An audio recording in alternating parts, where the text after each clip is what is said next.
So it's nice welcome and the women power. We are celebrating 150th birth anniversary of Mahatma Gandhi by flagging off the first webinar series on five online webinars, and we have to finish before 31st. As I say in my introduction, first that we are celebrating 150th birthday with the 150 institution in India and with the 150 from the foreign institutions.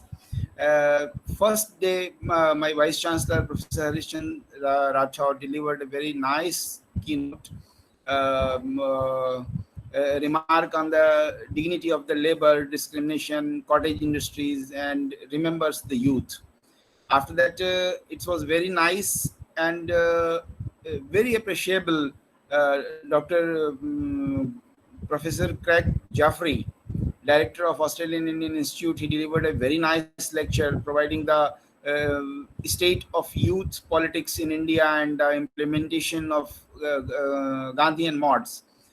So it was very nice and it was very interesting session. And today we are going to discuss on the women power. I mean, uh, what you can say that the power of women, as the Mohanty say that Gandhi say that we have to give, and we can't say that they are the weaker sections.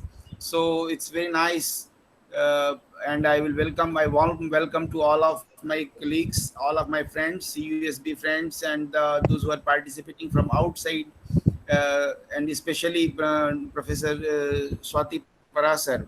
With all my colleagues, I am looking on my screen. I welcome to Dr. Rashmi Tripathi ji and Dr. Jitendra Ram and Dr. Samapika Mahapatra. And it's very typical to take all the name, but it's very loving session that I am looking to all of you.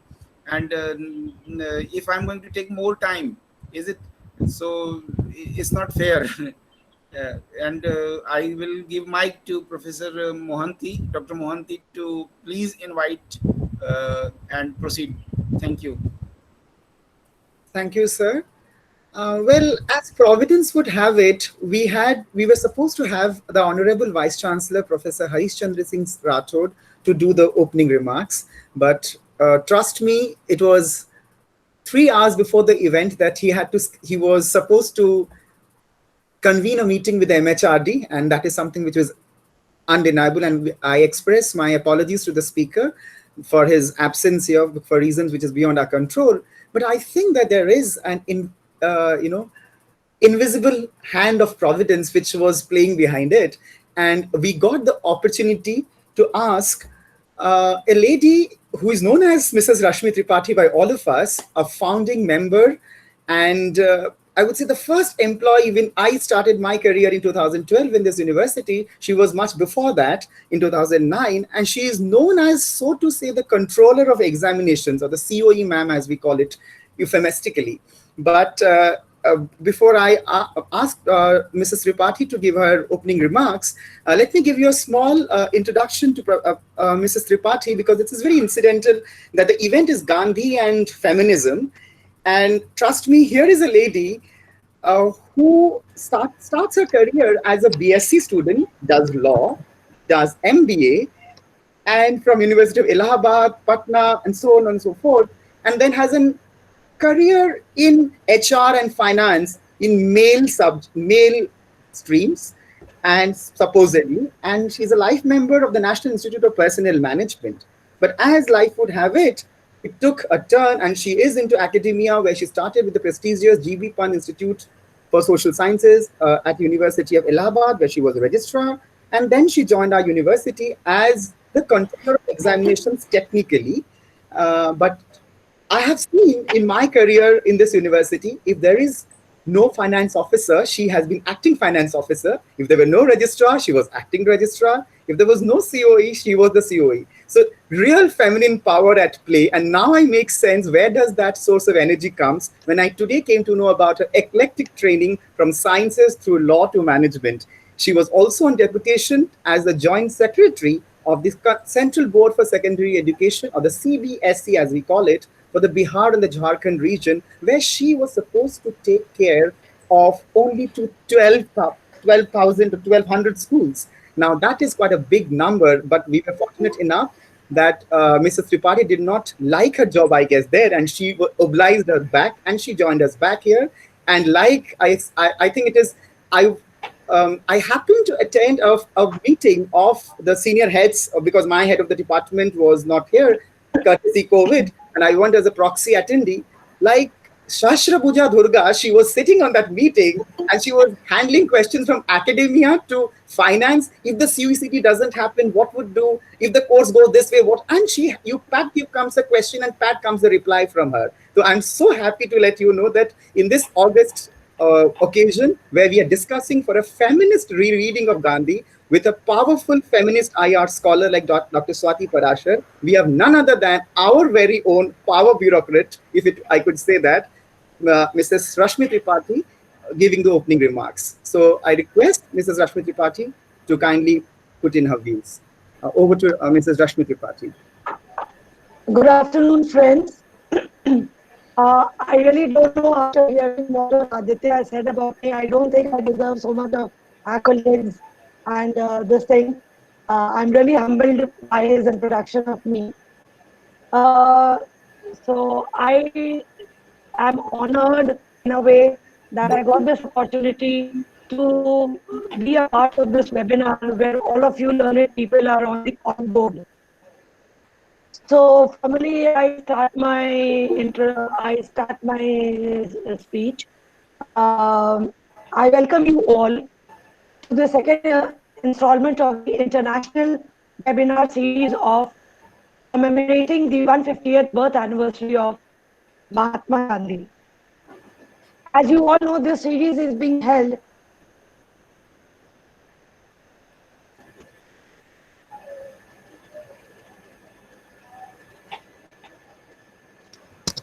Ma'am, could you please switch on your mic? By mistake, you switched off your mic.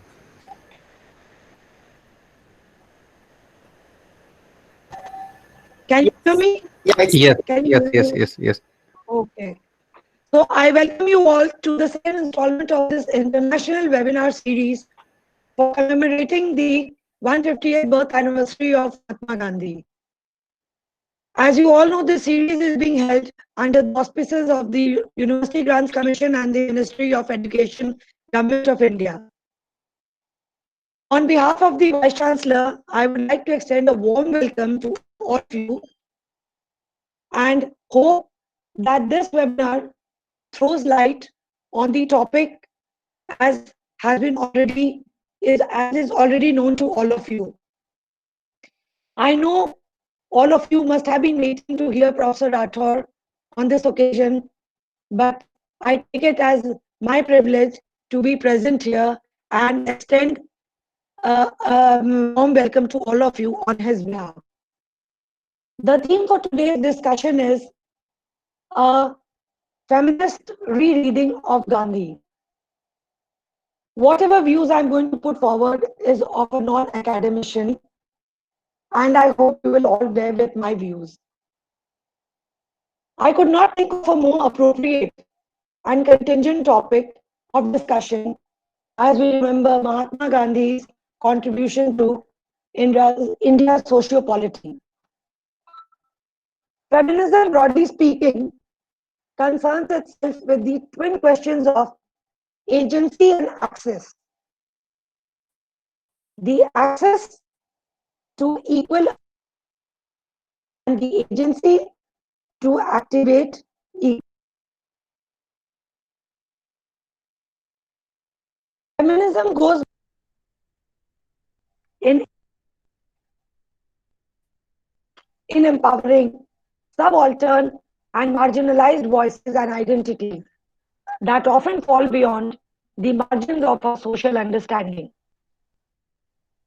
The Indian freedom struggle was activated through the efforts of the marginalized and the shared and shaped through the lens of leaders like Gandhi.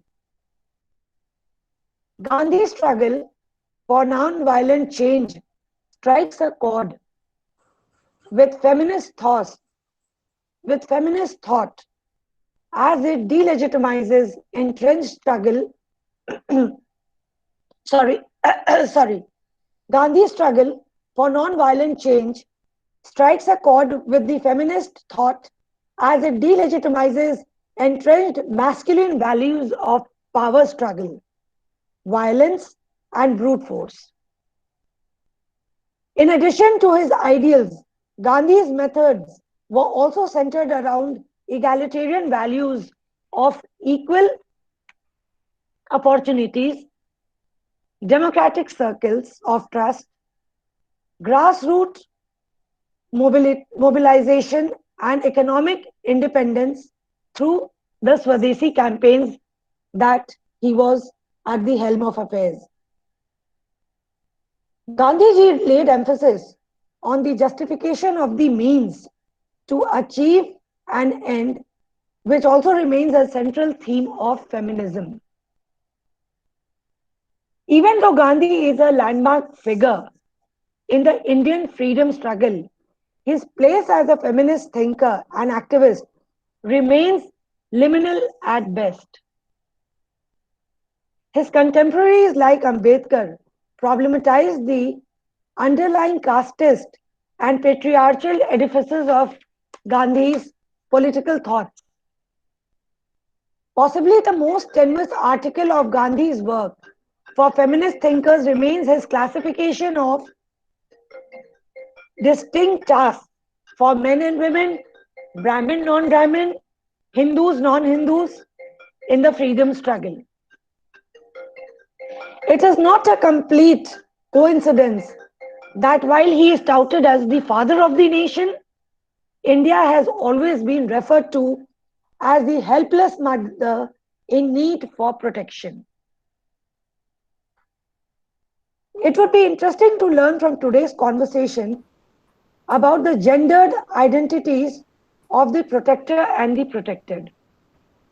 How these identities become produced at and disseminated, and how these very identities can become hegemonious barriers to alternatives and excluded notions of identity. Above all this, I think this discussion could potentially point us in the direction of understanding where feminism leaves Gandhi in terms of being a paradoxical figure of interest, centralizing women's progress and contribution in nation building, but simultaneously relegating them to conventional roles in the nomenclature of the homemaker or the caregiver.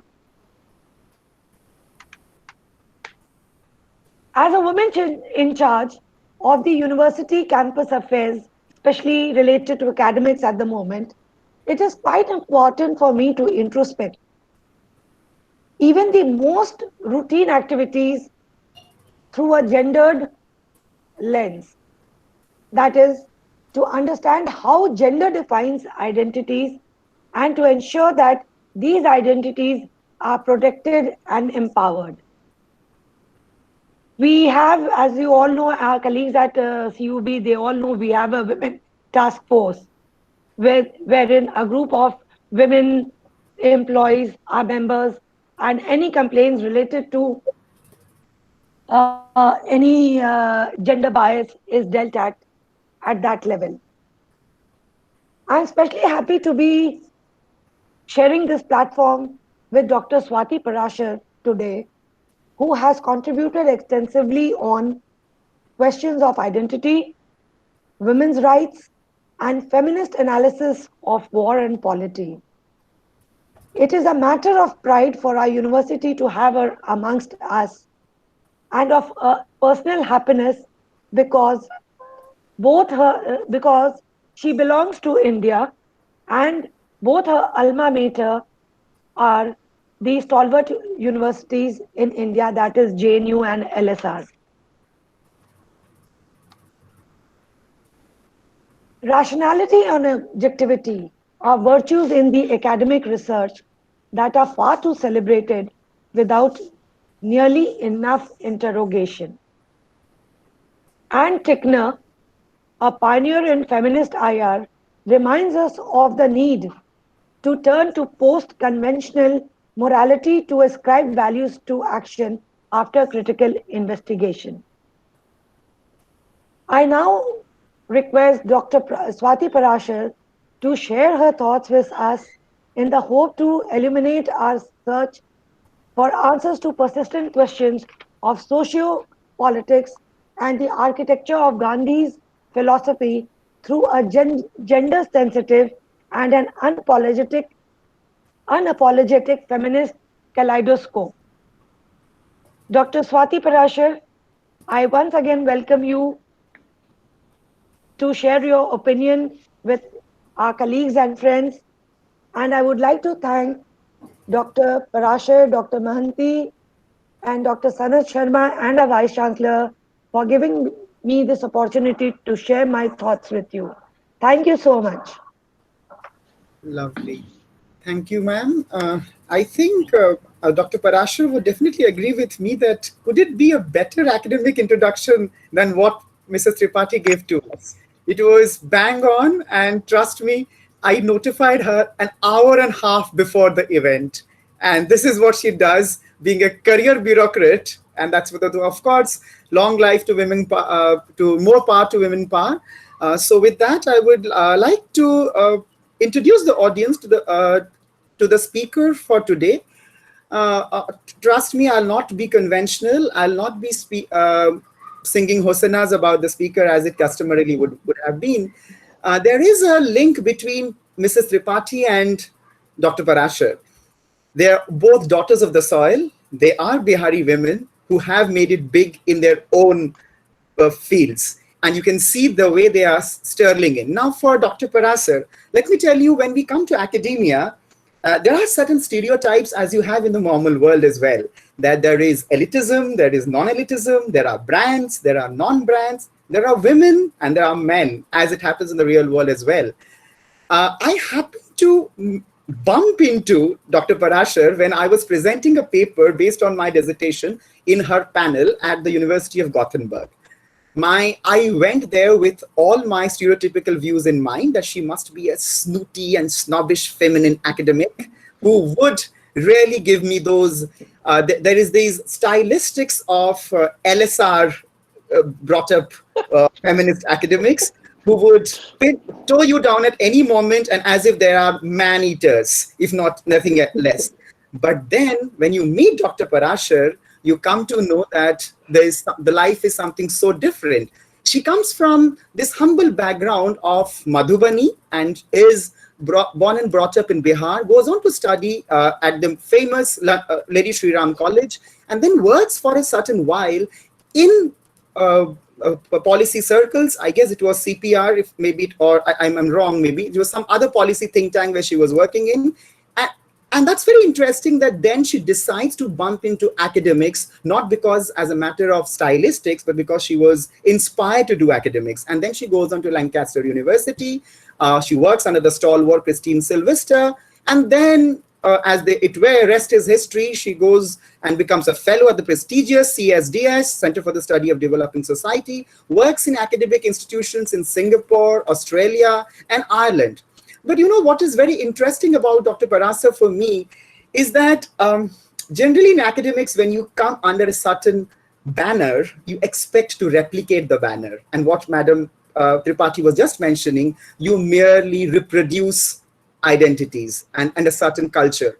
But Dr. Parashar starts writing. My God, she starts with war crimes. She writes on Indian politics. She writes on feminism. She writes on Gandhi. But all at different places, from Indian Express to Cambridge Review of International Affairs. She has a range. She doesn't cow down. Trust me, if you try to tow her down by putting her, labeling her up, she will unbox you and it'll put in a surprise. And so with that note, I would say that I request Dr. Parashar to give her views on this topic towards a feminist rereading of Gandhi, and have us the privilege of listening to her at one place on Gandhi and feminism. Others have listened to her or read her at different places, but we'll listen to her at one place. With that note, I humbly request Dr. Parashar to take on.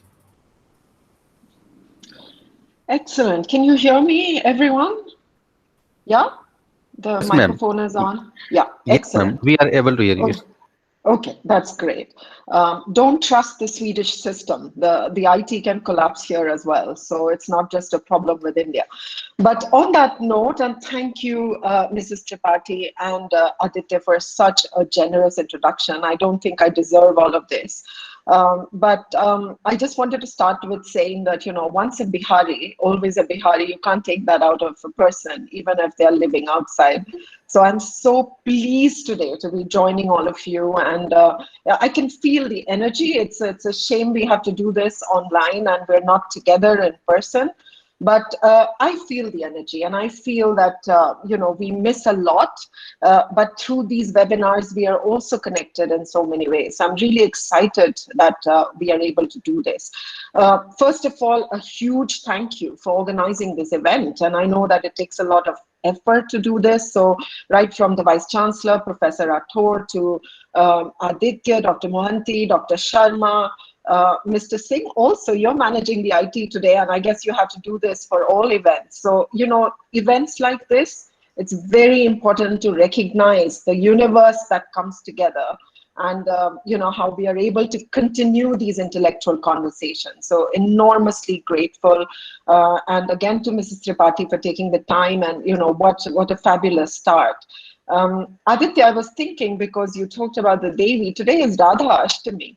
Another, and I'm kind of interested in mythical and traditional stories about women and their lives. And I think Radhaji is a very interesting character in Indian mythology. I don't think that we have done justice to how much we can learn and perhaps think about her life in different ways. But that I shall reserve for a post somewhere else.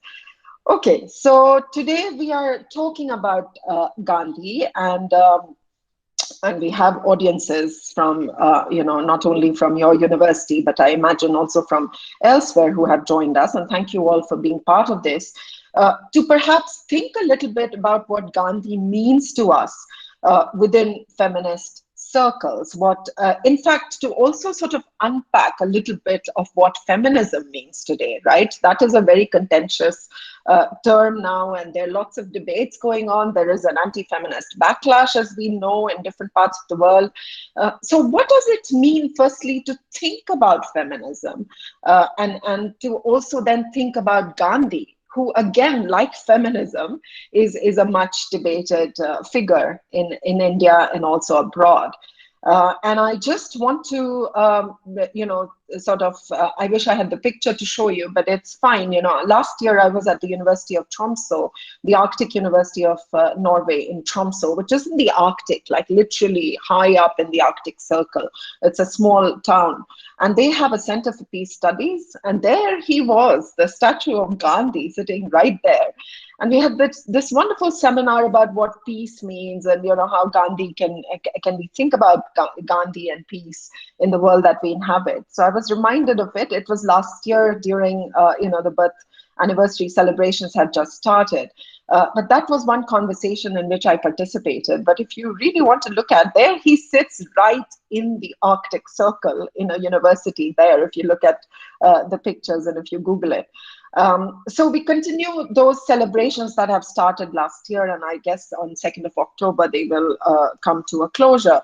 But during this time, there has been enormous celebration, I would argue. There've been a lot of reflections, but there've also been a lot of criticism that has been centered about Gandhi.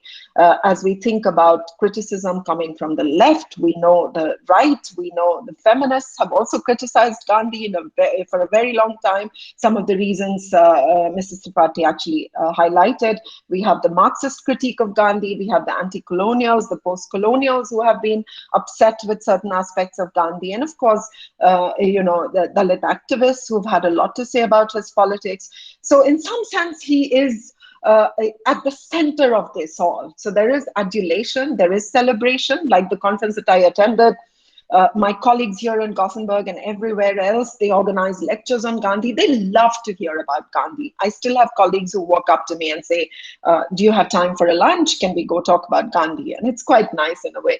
But just to tell you that here is a figure who doesn't sort of leave the public limelight. Whether you're in India, last 1 year, I think I have seen so many events and conversations about Gandhi. It's really interesting we're doing that.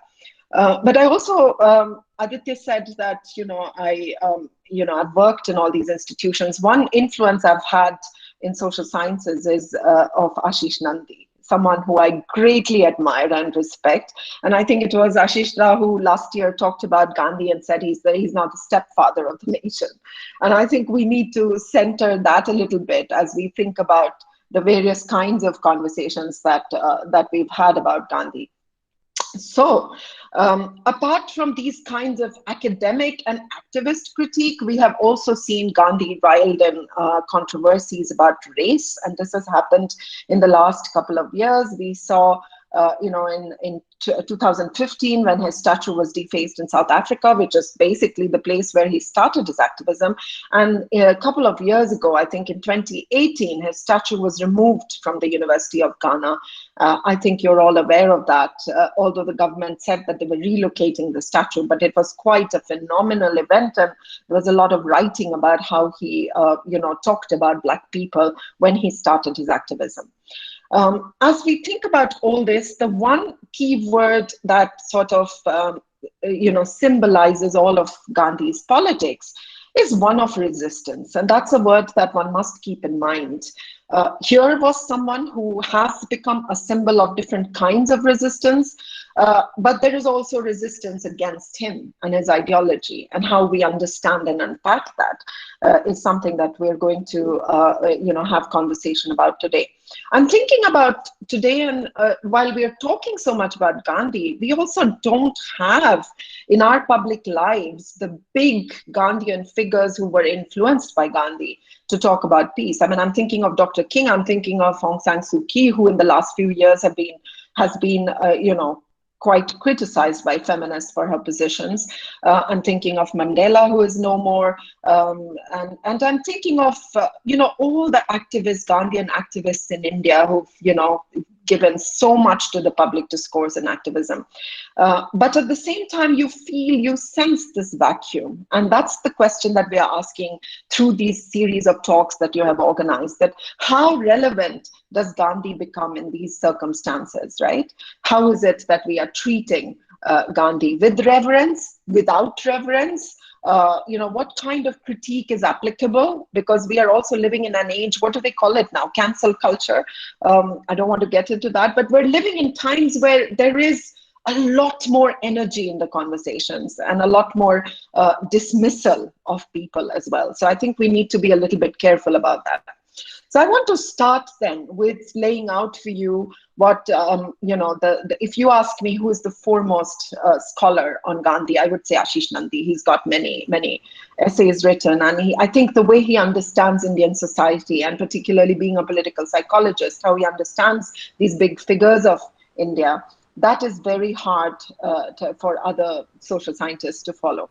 But one of the things he says, and that's like a humble start for all of us, that he says, I'm not a Gandhian and my views don't matter, but we are discussing Gandhi today because Gandhiism is greater than Gandhi himself, right? Why are we talking about Gandhi? Because there's something about him which is beyond him as a person, right?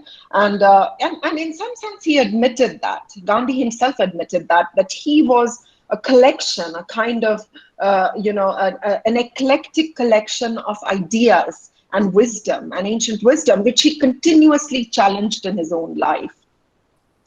So Ashish Nandi talks about 4 kinds of Gandhis, and it's really interesting. One is Gandhi of the Indian state and Indian nationalism, and we still see that that discourse about Gandhi that continues to happen, that there is this idea that the state has a narrative, there's a biographical, there's a political career of Gandhi that is often discussed. And by state, we also mean governments that appropriate Gandhi in very different ways, and how they utilize the kind of political, cultural capital that Gandhi has. So that is the idea of the state and nationalists. And then there is the second Gandhi, is the Gandhi of the Gandhians, right? Where he is in some sense, he's this lovable figure, grandfatherly. People love him. There are folklores around, what it means to be a Gandhian, a simple khadi clad, and we've had these Gandhians and, the whole ashram systems through which, handloom was popularized. There are various ways in which Gandhians have popularized that idea. Now, the question is whether we continue to have these species called Gandhians today. There are, of course, older generation people who have been influenced by Gandhi. I can immediately think of Ila Bhatt, so many other people. But the question is, are we still churning them out now? And that's something to talk about. So the Gandhi of Gandhians travels all over the world. And we hear, so-and-so is a Gandhian scholar who's going to talk about Gandhian ideals and how they have influenced, their activism and scholarship. And by the way, Gandhians are not just in India. There are so many scholars. I mean, often different contexts. I have run into people, who are living a very, very, very simple life. I can't remember. There's very famous Gandhian scholar in Australia, actually lives in a cottage in a very Spartan Gandhian lifestyle and has written several books on Gandhi. So you run into them every now and then, everywhere. The third Gandhi is the Gandhi of the eccentrics, the unpredictables, right? And that's where I think there's been a lot of critique of Gandhi, selectively appropriated. He does everything. He's able to talk about, people are able to appropriate him for environment movements. People are able to talk about sustainable living. There are various ways in which you can talk about human rights, peace between India and Pakistan. You can just draw from that eccentric Gandhi who sort of fits into everywhere. How he would react to certain situations. I mean, there was a little bit of eccentricity in the way his ideology plays out, right? So that is one Gandhi for you.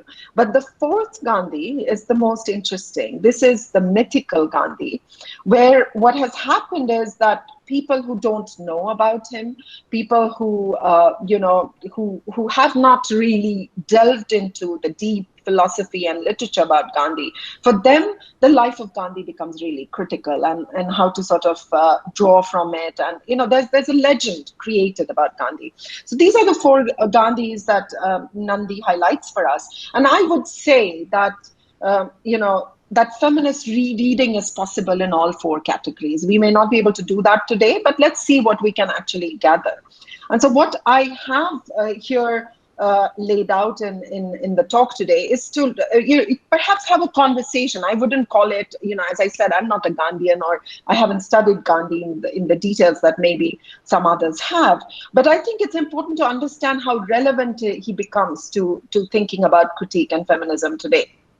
So I work at the intersections of post-colonialism and feminism. Both of these theoretical inputs, approaches, if you like, are very important for my work, because I believe that you cannot understand a country like India, South Asia, if you want to use that category, and various other parts of the world. Most of the work I do now is also on Africa. You cannot understand them without understanding what the colonial encounter did to these countries. And I would say that although that we talk about, oh yeah, we are an independent country, but that colonial encounter still continues to affect our social relations, our political culture, the debates that we are having, masculinity, femininity, all of that figures out in that encounter. And of course, for feminists, gendered reading of any society is important. Anything that happens has a gender perspective. So when people say, oh, there's gender neutrality, actually there's nothing called gender neutral.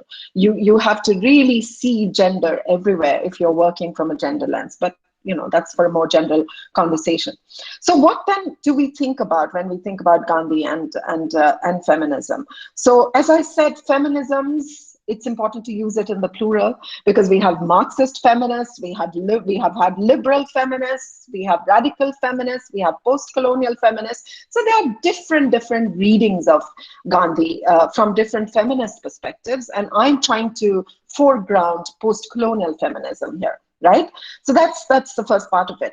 What are we going to think about today? What Gandhian anti-colonial resistance represented, right? When we are thinking about Gandhi as this figure of anti-colonial movement in India, right? We are constantly talking about Champaran, the Dandi March, the non-cooperation. So all of this, that figure, that frail old man towards the end, who has to pay then with his life, with his lathi, what does he signify in the larger anti-colonial resistance struggle?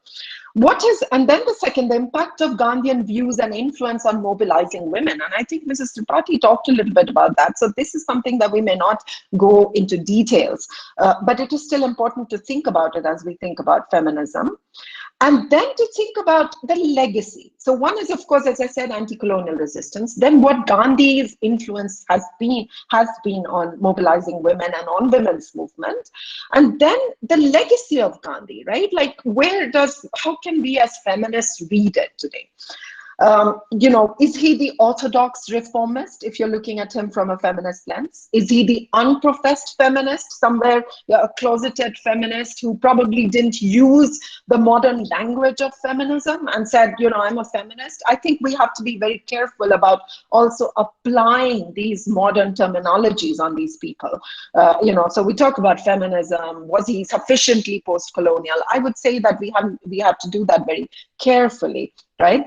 And then, of course, when we think about him as some of his things that you highlighted, again, going to Mrs. Tripathi's talk, about the binaries that he endorsed, right? Was he the illiberal patriarch? And in some sense, when you read him as this illiberal patriarch, how then do you still, derive from his legacy? So those are some of the issues that I want to flag off. And then, of course, finally, Gandhism and feminism, right? Is there a natural meeting point, or are they divergent pathways? As a feminist today, if you call yourself a modern, up-to-date, post-colonial, contemporary feminist, can you really work with Gandhian thought and philosophy, right? So those are the questions for us. Let's go to the first point about, engendering colonial encounters, the post-colonial Gandhi. What does he represent, right? And within post-colonial feminism, there's a lot of debate about how these, old colonial societies and also the colonizers have been represented, right?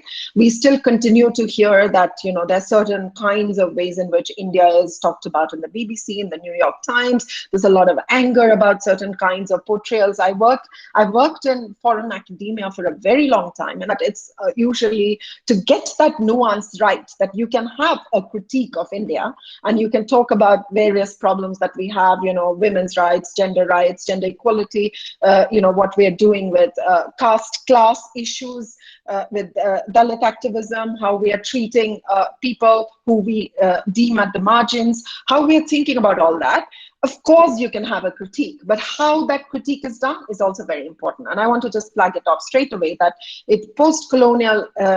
therefore post-colonial feminism is very sensitive to normal kinds of liberal Western feminist discourses, and there's a robust critique of it. And I'm going back to Catherine Mayo's work, Mother India. I'm sure you've heard of it or read it, when she wrote in 1927 this book called Mother India, in which she talked about how the Hindus and the Muslims lived in India, really backward practices, and they didn't know how to take care of the women. In some sense, it was a case for why India had to be colonized and how they could not run themselves because they had no concept of rights and kind of humanity. I mean, it was a book that denied humanity to Indians. Of course, it's been criticized and it has been debated a lot.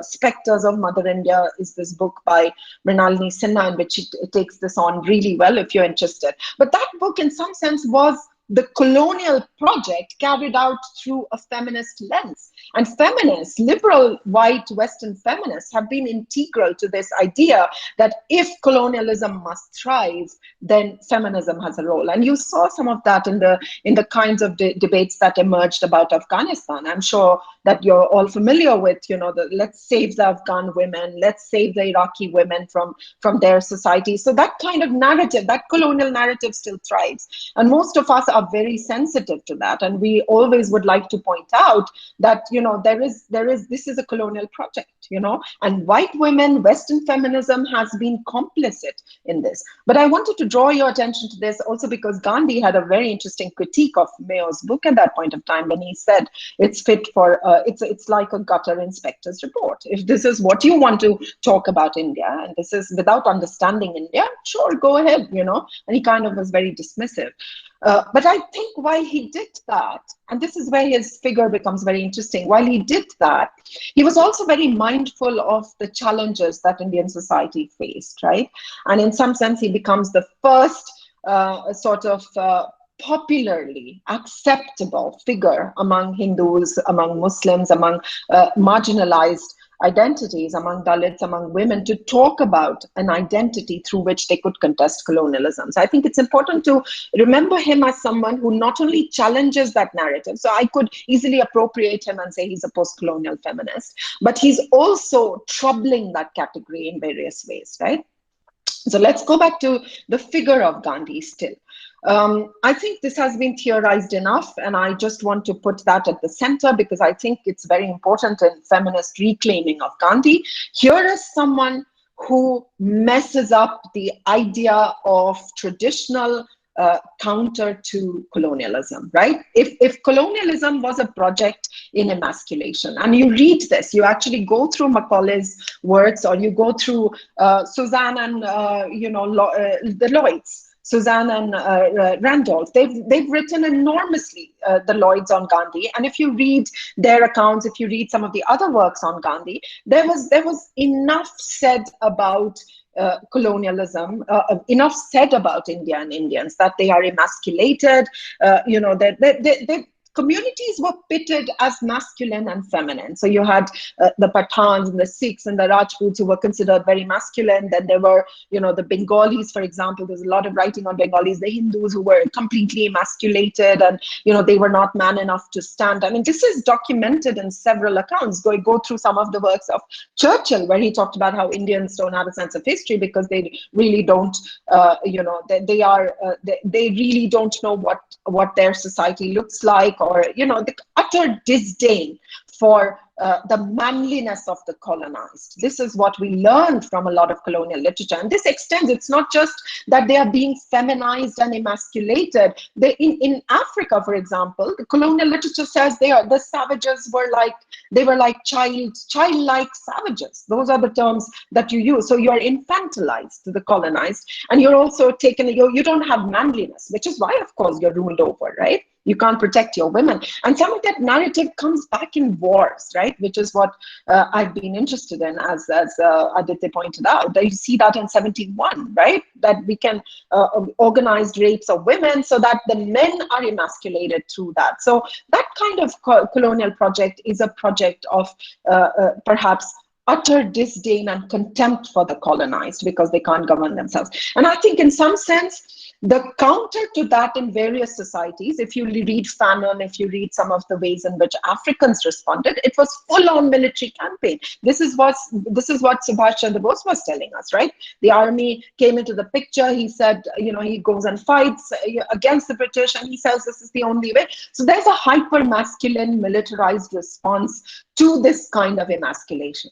But what does Gandhi do? And this is where scholars have pointed out, post-colonial scholars, that he subverts this narrative. And he makes the British really uncomfortable and says, okay, if you think we are not man enough, if you think we are these weaklings, we don't even have a full-bodied, embodied masculine form, we will embrace that position. And not only does he give up full clothing, he's this kind of androgynous figure lacking in masculinity, but a very powerful voice of resistance. And I think that is something that we have to take into account, this story about dissident androgyny. Androgynous people in between, he tells the story. Gandhi becomes symbolic of that. He's not your person who's telling you to pick up the arms and go and fight. And, even his whole bodily appearance, someone who talked really calmly, someone who was very measured. So that was new for the British. They had never dealt with it. And, there were wars going on around the time Gandhi was fighting. You also see that Fanon in Algeria was not influenced by Gandhi. Fanon in the 50s and 60s was writing about Algerian War of Independence. He didn't want that. He wanted the Algerian people to fight against the French. But here was Gandhi, who was so interesting in that sense that for him, the intimate enemy, and I'm referring to Nandi's book, it's an important work because this critique of male sexuality and masculinity that only came from sexual virility, right? That, oh, you're masculine. That critique of Gandhi is really critical to Indian nationalism. The femaleness or femininity, the ideals of femininity that he embraced, and he rejected those colonial binaries. He worked within that frame, and he said, this suits me perfectly fine. And this, I think, is a wonderful, wonderful meeting ground for post-colonial scholars today who want to understand this colonial encounter and feminism. So that's something that we have to think about. The other important thing that we think about when we put Gandhi in the context of post-colonial feminism is how he talks about anti-colonial resistance. He kind of endorses the idea that is given to us by people like Edward Said and others, right? We don't need to get into heavy-duty academic work here, but the idea is that you can critique a society, you can organize a resistance, anti-colonial resistance, as happened everywhere, but that is not anti-colonial critique. Right? Resistance is different from actually subverting all the inequalities that existed in society. And I think this is what post-colonial scholars have repeatedly pointed out, that independence from colonial rule or self-rule doesn't really necessarily transform into equality and aspirations of freedom to all communities. So we talk about larger struggles within the larger struggle. We talk about women's movements. We talk about patriarchy, Dalit struggles. Somebody like Gandhi understands that you cannot have freedom without it. And I think it's really important because I've worked on nationalisms, I've worked on Kashmir, I've worked on Sri Lanka, the LTT, I've interviewed people who have been part of the LTT in Sri Lanka, also in Kashmir, the militancy. And it's interesting where they think that, no, for us, the important thing is the freedom, right?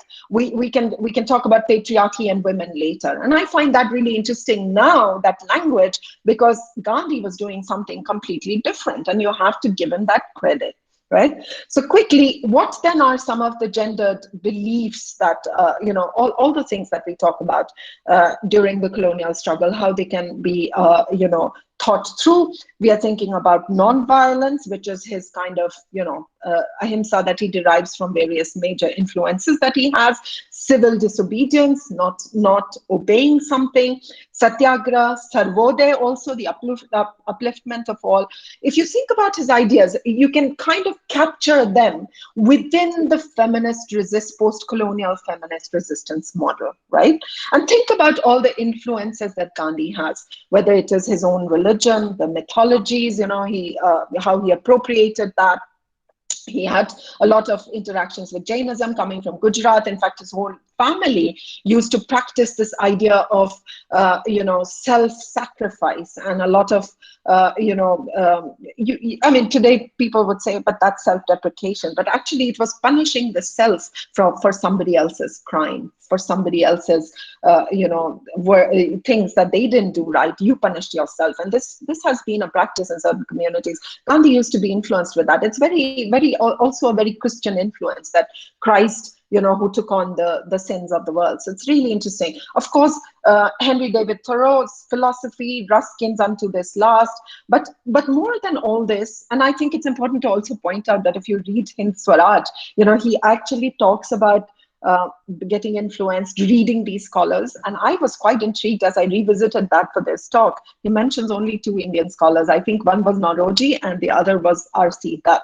He doesn't want people to read anything else, or rather believes that there's not much that Indian writing contributes. And I found that really troubling. But at the same time, he wants you to read Henry David Thoreau, he wants you to read Ruskin, he wants you to read Tolstoy. So it's really interesting what goes on. Of course, he talks about the influences of his mother, his wife, very, very important. But I think in all of this, in all the beliefs which we can separately unpack, and we really don't have time today to do it, is to think about how the one thing that feminists talk about, post-colonial feminists particularly, is this idea of self-reflexivity and self-critique. And this is where Gandhi is such an important thinker for any discipline that you study in. I work within feminist international relations, and we constantly say, oh, we have to do self-reflexivity in our fieldwork, in how we represent societies, and what language we use to talk about things. There isn't enough of that happening. And to me, I think that is the single biggest feminist appropriation of Gandhi that should happen, is his idea of self-critique and constantly evolving. If you interpret his ideas also, they are very gendered. I mean, obviously he came from polytheistic beliefs. He believed in the coexistence of multiple worlds. And if you look at the ways in which he struggles with his own self, right? Vegetarianism is one example, right? He was a vegetarian, then tried meat eating, then he becomes a vegetarian again. It's a really interesting journey into how he thought about his own masculinity. He thought that meat eating had something to do with modernity and masculinity that he wanted to adopt, particularly when he goes to England and then he fights back and he thinks that that may not be necessary. But how he thinks about equality, right? His own sexuality, that has been greatly debated, but how he presents, thoughts about sexuality as well. And, the experiments with asceticism, with celibacy, all of that we can endlessly go on and on. But most importantly, women and Dalits. So there was this idea that I think there's a certain powerlessness that he created within the colonial discourse about quarrels, about fights. And, for him, that antagonism, that position of actually, dehumanizing somebody, he made the opponent powerless through his kind of embracing of what he felt were feminine ideals. And again, we can talk about it. So then, very briefly, what then? So these are all the kind of colonial tropes that he challenges, right? But in terms of his real influences, we are all too much familiar. His whole advocacy of women's participation in public life. He talks about women's empowerment. He talks about gender equality in various levels. Skill development, which was very important for him, and that's the model that he wanted India to adopt in terms of the political economy. And of course, he spoke against all sorts of ill treatment of women that was prevalent in his times. Maybe not enough. This is the criticism that a lot of left feminists have made of him, that he didn't speak enough, and perhaps he endorsed binaries. But he was constantly interested in vocalizing the protecting the rights of women. Right? And his idea of self-rule was not based on any other thing other than the idea that women are equal, but of course they have different roles. Men and women have different roles.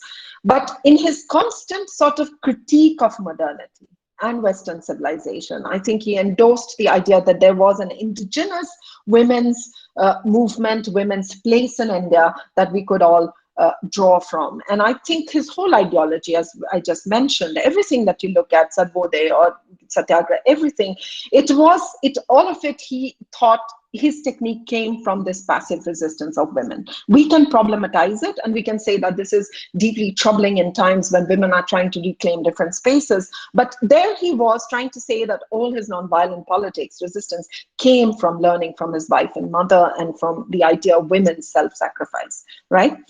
So then, that's the colonial trope for you. Then there is Gandhi, who is the influences that he has. His cartographic anxiety, in the times that we are living in, what is the legacy of Gandhi? And this is where I want to center the terms post-colonial and cartographic anxiety. And most societies suffer from that. It's heavy-duty academic term, but we can unpack it in our conversation. We all have this anxiety. The current political discourse in India reflects it, that we want to have a certain narrative about history, we want to have a certain narrative about the polity. Why have we become these weak people? You know, you often hear that gendered language, that let's claim this emasculation. So this articulation of historical emasculation, right, that we were ruled over because we are not manly. I think that I talk to a lot of young people today, and I hear this every now and then, irrespective of their political persuasion. The left, the right, everyone feels that, and in this historical emasculation, the left and the right both criticize Gandhi, right? So because Gandhi has a role in it, why did we have to adopt that idea of emasculation? We have, in some sense, treated Nehru in the same way, and that we're interested now in figures which look very different. So reclaiming masculinity then has become a very important political, socio-cultural project at the moment. And this reclaiming masculinity, I would argue, is coming at a lot of cost. I think we are policing women more. Women have made enormous progress. You can argue with me in the Q&A, but we are interested still in putting women in place. And I see that happening. We have rising violence. So in some sense, we are very interested in reinstating gender differences, right? So part of that, all this is playing out in my view as part of that anxiety. And what is the post-colonial anxiety of these post-colonial states? To in some sense, retain the traditional gender, traditional identity, right? We talk about civilizational India. We talk about our great culture, great heritage. So we want to hold on to that, but we also want to be the modern nation state. We want to follow the Western model. We're not able to get out of it. So this anxiety is always, scholars have called it this mimicry of Western practices. We haven't really stepped out of it. We want to become the modern nation state. So irrespective of our drawing from civilization, we are deeply steeped in that. So there's a lamentation constantly of this loss of masculinity. And in some sense, we have rejected feminized male icons. And Gandhi is one of them. In certain sections, he's no longer that popular because he represents a kind of androgynous politics, almost like the eunuch that we don't want to be, right?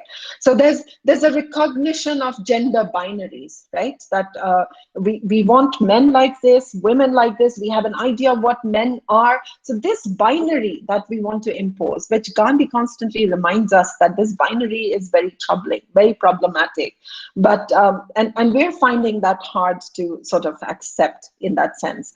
And I would argue that there's a selective acceptance and rejection of Gandhi in the public sphere. So finally, I know I've taken a lot of time. Is there a meeting point? So if you start looking at Gandhi from this perspective of, how he is this important post-colonial figure, he's bringing to us this idea of androgyny, of non-binary identity.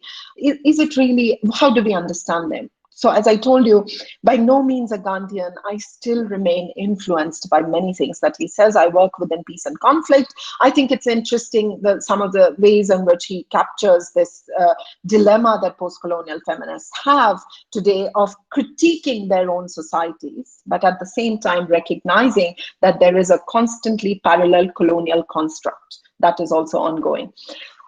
So is Gandhi then the orthodox reformist? Was he reforming in his times? Was he the unprofessed, feminist? He didn't claim that terminology. Or was he the illiberal patriarch?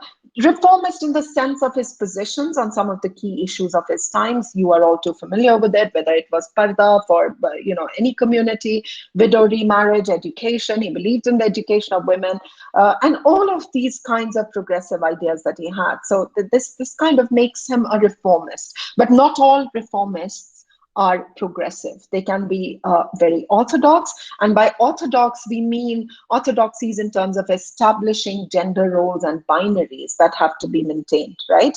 The public-private divide. So on the one hand, he says, yes, women have to come and join the national movement, but he was very particular about what women could do at home, what constituted the home front, what he did, his own conversations with Ba.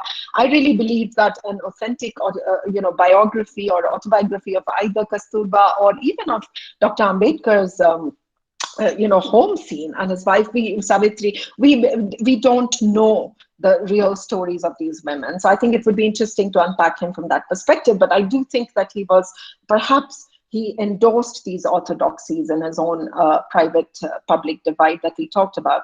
In some sense, definitely the illiberal patriarch, which was also visible in his political decision making, in his personality traits. You know, he was not your Democrat always. And I don't have to tell this very informed audience that he had traits where he was, you know, he made decisions. Things had to run according to him.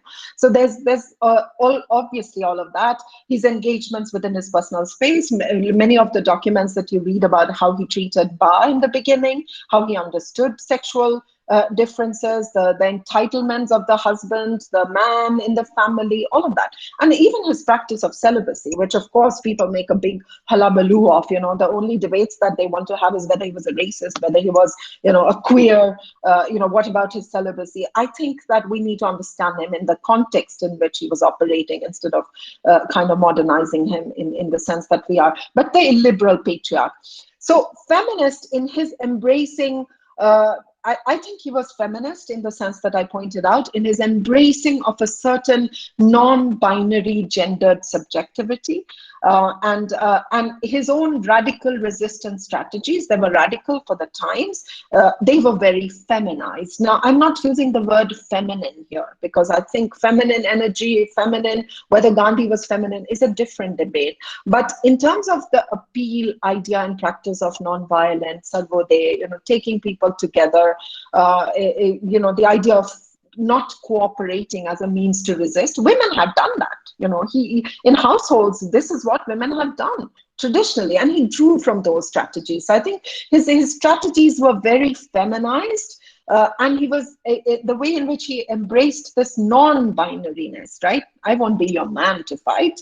I will be, if you think I'm not man, if you think I'm a woman, whatever you think, I'm happy to be the person that I am, right? When he goes to England and the famous quote that the Queen is wearing enough for us. He was perfectly comfortable with who he was. There are nuances and complexities, right? When we try to understand Gandhi, that's why I'm very careful. The language of feminism is very different. I hope that there'll be some questions about that and we can talk about it. But to kind of superimpose the current sort of, you know, debates we are having within feminism to Gandhi and say, was Mandela a feminist? Whether Gandhi was a feminist? Was, you know, John Stuart Mill a feminist? I think those are very problematic questions. I think what we can do is we can understand their philosophies and ideologies and see what really works from our own feminist thinking. Many of the women who worked in the past in social reform movements, they were not feminist either. You know, working within a women's movement where the audiences and the constituency is women and having a feminist ideology are two different things. So I don't think we should just sort of borrow these Western terms. Feminism is not Western in that strict sense, but if you want to see him as this liberal feminist advocating for women's rights everywhere, you know, he was completely talking about gender rights, gender equality, women join the army. Well, by the way, he did say women should be joining, of course, armies should be dismantled, but if there are armies, he wanted more women to join. Very interesting point that I'm reading more about. But I think that several feminist rereadings of Gandhi are possible, including a very robust critique of his life and politics. You can do that critique, but please be mindful that we are looking at Gandhi from the context within which he operated. This is my point of contention with colleagues who also label him racist. You know, he was working in South Africa. People say that he was talking about, you know, replacing the British rule with an original Indian rule, the self rule, but he wanted the same kinds of British privileges, right? So in some sense, replace the ruler, but not the method of rule. He's been criticized for that. And I would say that just to label, you know, we are very good with labels. This one is a racist. This one is a feminist. Let's be a bit more circumspect. Let's be humble. Let's be careful in how we appropriate these figures, what we can learn from them. We very much need Gandhi in the public space right now. We have become way too masculinized. We have become way too intolerant. And I think it's important to, by intolerance, I also mean in our personal lives. You know, in social media age, we are constantly impatient. And I think somewhere Gandhi teaches us that we have to grow as people. And I think this is what's so beautifully captured in his autobiography. He was no perfect man, right? He constantly struggled with himself. And that is the message. If we can take that from Gandhi and think of him as a feminist in that sense, we would have done justice to it, to him. I am very sorry for taking more time, but this is where I close. Thank you. Thank you, Dr. Parashar. I think that, of course, I mean, this was like a mammoth lecture, I would say. It was like over almost close to an hour. And I think we are lucky that it was no more a talk, it was a master class for us, not only a mere talk. And it's beautiful. I mean, as a moderator, so baffling for me to really, I don't know where to start from. And what a terrain have you covered. The political Gandhi, the eccentric Gandhi, the personal Gandhi, the androgynous Gandhi, so on and so forth. But with that note, I think I would not be commenting more on it. I request the audience, the virtual audience, to kindly take this time to key in their questions in the chat box. There are over 50, 60 people, so obviously we'll try to take as many questions as possible. In the meantime, we will have the discussions remarks, so that will give you some time to pause, think, breathe, and then put in your questions, and try as far as possible to be to be very succinct about your question and for your trigger points. And I'm sure that, trust me, if you're going to ask Dr. Parashar some questions, she's not going to mince out words. She's going to put it straight on there. So you'll be very satisfied with your questions. So do not hesitate to put uncomfortable questions. She loves being put on that uncomfortable chair, and then she'll make you comfortable instead. So please carry on in that way. But right now, I think it's my duty to introduce to the audience the discussant. The discussant is somebody who is, I would say, Gandhi for me, in a sense, not in terms of the great, I'm not trying to really, how do I say it? And I'm not like to icononize it. But this is a gentleman whom I meet as a professor of development studies, my department, and comes somewhere from University of Calicut and University of Kannur, and has a doctorate of literature, D.Lit, honorary D.Lit from the University of South America.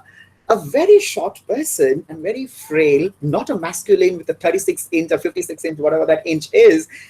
But mind you, he knows to get his work done in such a subtle manner. That was Gandhi for me, walking in flesh and blood in everyday life, where he will not tell you, he will not flex his muscles, he will not reprimand you, but he just knows how to be good. And we have a lovely department with amazing gender balance of 3 female and 3 male members. And he knows how to, I would say that, how to be, how to calibrate his masculinity to exactly negotiate with all of us. And he has around 24 PhDs under him, around a dozen research projects with agencies ranging from Ministry of External Affairs to the Ministry of Home, MHRD, so on and so forth. He has a decade-long administrative experience. Apart from that, he was the M.M. Ghani Award for Best College Teacher. He specializes in inclusion-exclusion studies, but he's not a sociologist. He's an economist by training. Now, that's very interesting. And with this kind of an eclectic training, I thought that the best discussant for this kind of an eclectic, controversial, sensitive seminar would have been none other than Professor Krishnan Chalil, my lovable head of the department, and of course, the Dean of the School of Social Sciences and Policy. So may I please request Professor Krishnan Chalil to kindly put in his remarks. Yeah, good afternoon. Thank you, Mr. Aditya Mohanty, for his nice words. I don't know if I am a portrait of what you have just mentioned. Madam Swati Parashar, good afternoon. Welcome to our fraternity. Actually, I'm enjoying your talk. It was very powerful as our freedom struggle, that I should say. You have shown that vigor in your presentation. How beautifully you have capitalized the idea of Gandhism and his writings on feminism. I am sure that a person like you could not complete the holistic picture about Gandhi's feminist ideas within the half an hour period. It requires days and days of hours to discuss and culminate into a fruitful and meaningful conclusion. But anyhow, I'm very happy that within this half an hour talk, you have touched upon most of the important deliberations which Gandhi had made in connection with not only the colonial struggle, but the role of women in every sphere of developmental processes. Actually, you have started with the presentation with a framework that I appreciate. You started with Mr. Ashish Nandi's framework of Gandhian four principle, the framework which he has mentioned about. So that is a very fine, beginning and, beginning of this talk. And also you have very neatly went on speaking about the illiberal patriarch aspect of Gandhi, and also the critique of the post-colonial feminists regarding the Gandhi's idea about the feminism in his writings, and also the criticism like self-critique and self-reflectivity aspect has also been very nicely presented in your lectures. And the thing which I have very much liked is that you have also went into see what is the legacy of Gandhi in this period. That is very important, I think. You have you have touched upon the reclaiming of the masculinity, large number of abuse against women, and also gender disparity in a country like India, where we are moving towards one of the developed world. So on the one side, government is announcing a lot of policies. Atmanirbhar Bharat, we are going for stand-up India, startup India and all. But without, the sort of idea which you have brought into the main discourse, how can we realize all these developmental prospects without mainstreaming the men?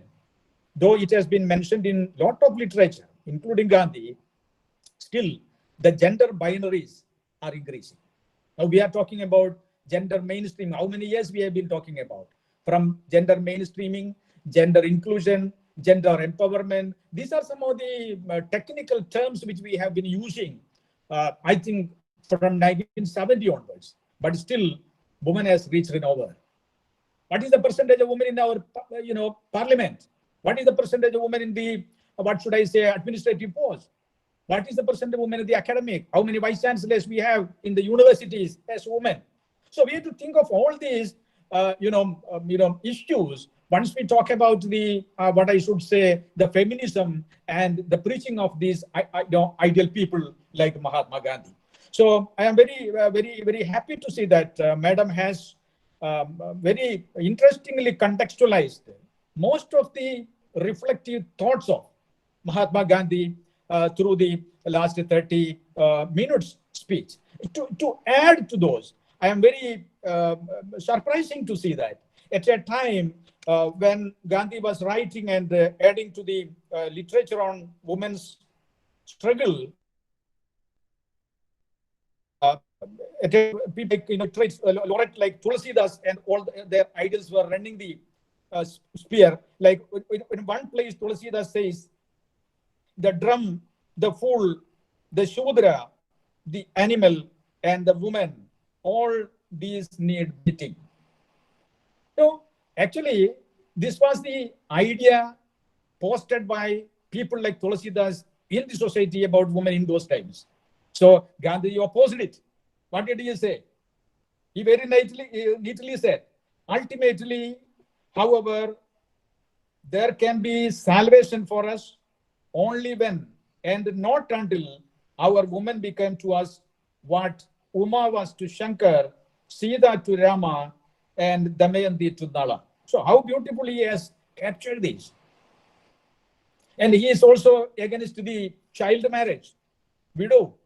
In one place, in 1921, he analyzed the statistics of child widows in India. There were, as per the statistics census of 1921, there were around 12,000 widows of ages up to 5 years. Remember the thing. There was 85,000 women, child in the age of 5 to 10 years, widows. and there were 2,32,147 widows in the age of 10 to 15. Altogether, the number of widows as per 1921 census from the age 5 to 15 was around 3,29,076.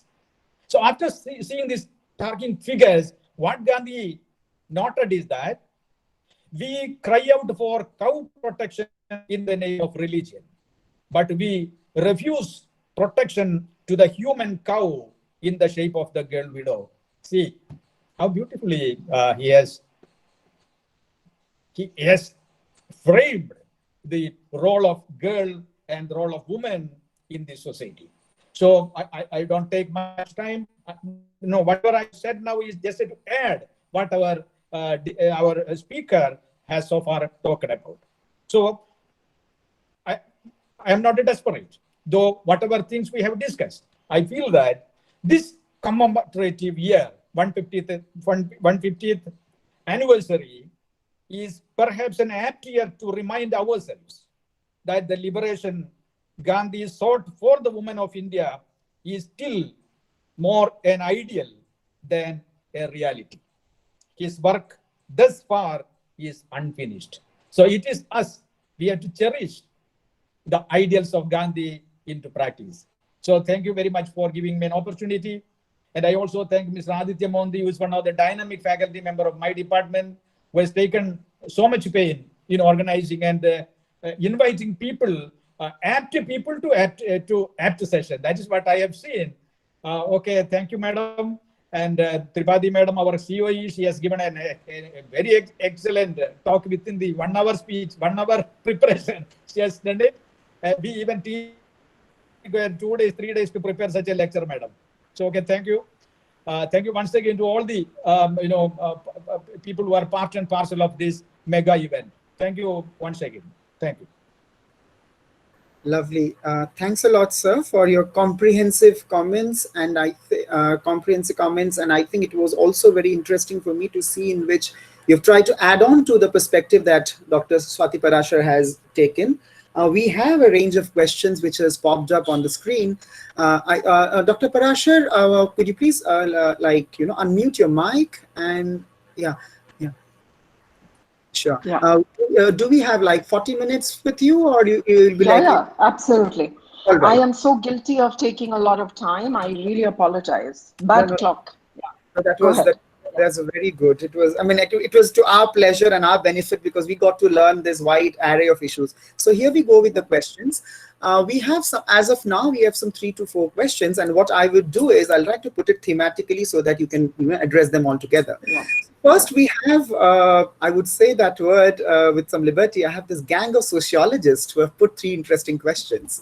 So all of them are illustrious sociologists at different ranks of the university. And you will be happy to know that one is research scholar, Mr. Aditya Prakash, an assistant professor, Dr. Jitendra Ram, and an associate professor, Dr. Samapika Mahapatra, who is a sociologist by training, but she works in our department of development studies. Well, the questions basically, of course, are sociological in undertone. And the question what the research scholar Aditya Prakash asks is a very interesting question, that is, Gandhi was seen to be somebody who was focusing on soft skills of social movements. So that, he says, is a costly mistake that he did, for which we had to baffle with the problem of communalism, which continues till date. He feels so. That's his perspective. So he says that, how do you comment on the soft skill mode of Gandhian negotiation not being appropriate with reference to communalism? So that's the first one. The second one is on the, so this was one, religion, Gandhi and religion. The second one is with another favorite topic of sociologists, that is Gandhi and sexuality. Now, Dr. Samapika Mahapatra pitches in that, well, Gandhi's idea of sexuality, especially his notions of celibacy, is considered as conservative rather than progressive amongst the current generation. So do you really think that it has run its time, or is it still relevant in the current generation? And can we really institutionalize his ideas of sexuality and not say it as something out of the box and something very mundane and dated? And the third and the final question from the sociologist gang, as I would say it, is by Dr. Jitendra Ram, a very dear friend of mine. And he puts in the Dalit question in it. Now, what he says is that, well, society is caste-ridden and it is deeply rooted in Hindu social order, which is all fine. But you have here somebody like Simone de Beauvoir, who talks in his second sex, a very different version of feminism, you know, where she is talking about the nourishing part of feminism, so on and so forth. So in that case, I think that his question is something like, he feels that Gandhian feminism doesn't do justice to the question of caste. It's somehow the other, by taking on that line of thought, the Gandhian feminism line of, you know, patriarchy and what he calls illiberal patriarchy, so on and so forth, does not capture the essence of caste issues. So what is your comment on that thing? So after the third question. And the fourth question is from another, you know, I would say from another vein and another strand of understanding, is by the Dean of Commerce. And he gives in a very different twist to today's discussion. I'm sure this question is very critical, and it will, you know, act as a bridge question between the cultural connotations of Gandhi and the political connotations of Gandhi. And the question is that freedom of choice, freedom to go for aspirations, buying, wild imagination, everything has got a very gendered and women-centric consumerist feminism, which really, you know, is appropriated in these kinds of consumerist market activities. So do you really think that these kind of activities has possibilities, or will it doom us them into failure? Because Gandhi was a frugal man. He talked about a very, you know, a very conservative idea of consumerism, that if consumption, if it is that what we can say. But then how do you think that, because women might find it very derogatory and very inhibiting that their consumerist aspirations that the market is finally giving them is not being fanned? So what is your take on that? So after these sociological questions, I'll take the liberty and the advantage of being the moderator of the event and try to throw in a question of mine into this, where it's a political question, which I don't know if it is too much for you by now, but it's the one more question. That's the political side of the story. You know, you have this you've written a very interesting piece with, I think, Anne Tinker, in this piece called, I think, Revisiting Gendered States, where you have given this idea of affective citizenship. And there is another piece you've written in another edited volume by Jane Papat, where you're talking about the fact that silent performativity. It's such an oxymoron to understand, you know, for common man. Silent but performative. Now, what I would like to ask you is that, maybe illuminate it to the audience, that can people be really able to make a point by staying silent? How can silence be powerful? And so that is in a way a reification of Gandhian modes of negotiation. Yeah. But how is that in your work? If you could deliberate on that, that's all. So maybe we'll stop for now. There are around 5 questions to go for. So please, your comments on it. Yeah. Thank you so much, Aditya, for moderating this. I can see the questions here. But first of all, if I don't end up answering all the questions, feel free to email them to me. And since you're moderating, it's fine. Otherwise, I would have happily said people can ask me in Hindi. At least that's one other language that I know. And I would have been happy to answer. Okay, so quite a few questions here. I just want to briefly talk about them. The soft skills and the communalism question, right? My understanding is that we have not resolved the communalism question since partition. I think it predates partition. It predates even the arrival of Gandhi on the scene. I think the anxieties about our own past, our own identities, I think they're coming to the fore. I'm not interested in intellectual persuasions of the right and the left and who's making the right point, but I think these fault lines that have existed, we have not really engaged with them seriously in the spirit of reconciliation and in the spirit of talking about it in the way that we do.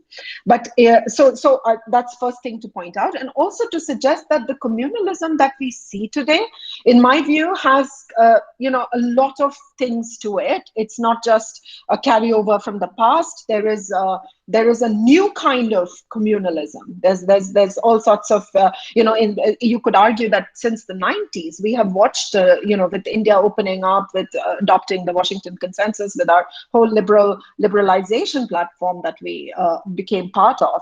I think that has fueled a different kind of communalism to what it was even in the past, even though it was suppressed. So I would say that we have to study that in a much deeper way. And I would rescue Gandhi from that discourse and say that let's leave him out of it.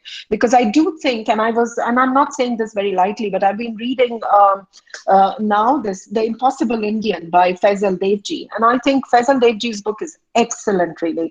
It gives us an insight into a man who's not only struggling with it, but his moral compass was always, he used to constantly trouble himself with what constituted morality. So Devji talks about, his relationship to minority, majority, how he foresaw all of that.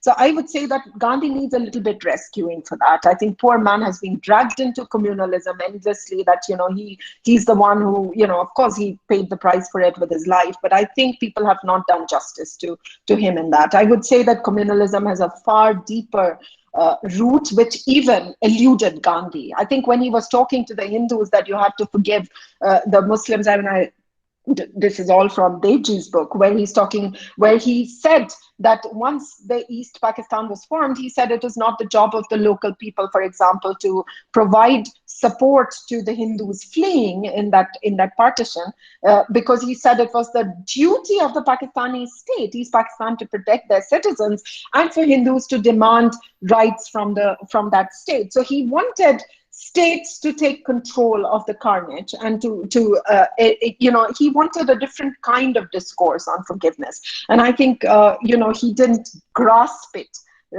He didn't grasp it in the way that it existed. So I would say let's rescue him a little bit, and let's talk about communalism and its various factors in a more holistic manner. Gandhi and sexuality is the next question. Celibacy, is that idea run out of the world? I think it's been, he's been dragged on and on again on this. I think it's there has to be a feminist critique of it. From whatever I have read and know, and what happens, Manu's diaries are available, his own experiments with his sexuality. Not all of it is pleasant. One can argue that it was all his own.